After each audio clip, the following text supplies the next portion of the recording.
After a long time আমি আপনাদের সাথে কোনো একটা শপিং ভ্লগ শেয়ার করছি।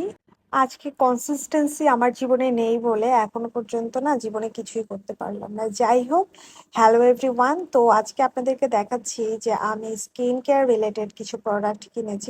আমার হাজবেন্ড কিছুদিন আগে বলছিল যে আমার হাতগুলো নাকি আগের থেকে অনেকটাই কালো হয়ে গিয়েছে, তাই আমি তো মহা টেনশনে পড়ে গেলাম। আর এই লোশনটার অ্যাড অহরহ ফেসবুকে আসতে থাকে স্ক্রল করলে।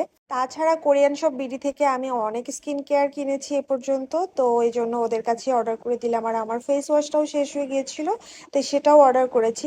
একটা সময় ছিল যখন আমার হাতে অজস্র সময় ছিল, কিন্তু আমি স্কিন কেয়ার প্রোডাক্ট তেমন কিছুই কিনতে পারতাম না, কারণ আমার হাতে টাকা থাকতো না।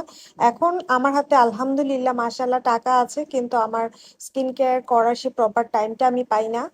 আসলে আমাদের প্রত্যেকের জীবনটাই এরকম হয়ে থাকে সাধারণত। আমরা ভবিষ্যতের কথা ভেবে ভেবে বর্তমানটাকে নষ্ট করে ফেলি, কিংবা ভবিষ্যতের কথা ভাবতে থাকি যে এটা করব ওটা করব, তারপরে করা যাবে অনেক কিছু নিজেদের শখ আহ্লাদ, কিন্তু ভবিষ্যতে গেলে দেখা যায় যে আসলে তখন আর সেই আহ সুযোগ হয়ে ওঠে না।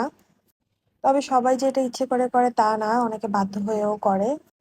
সব সময় কিংবা সব বয়সে সবকিছু করার সামর্থ্য সবার থাকে না। যাই হোক, আপনারা যদি কেউ আমার স্কিন কেয়ার রিলেটেড কোনো ভিডিও দেখতে চান, মানে স্কিন কেয়ার রুটিনের কোনো ভিডিও দেখতে চান, তাহলে অবশ্যই কমেন্ট করে জানাবেন। আপনাদের জন্য ট্রাই করবো একটা ভিডিও মেক করা। আজকে তাহলে আসি, টাটা।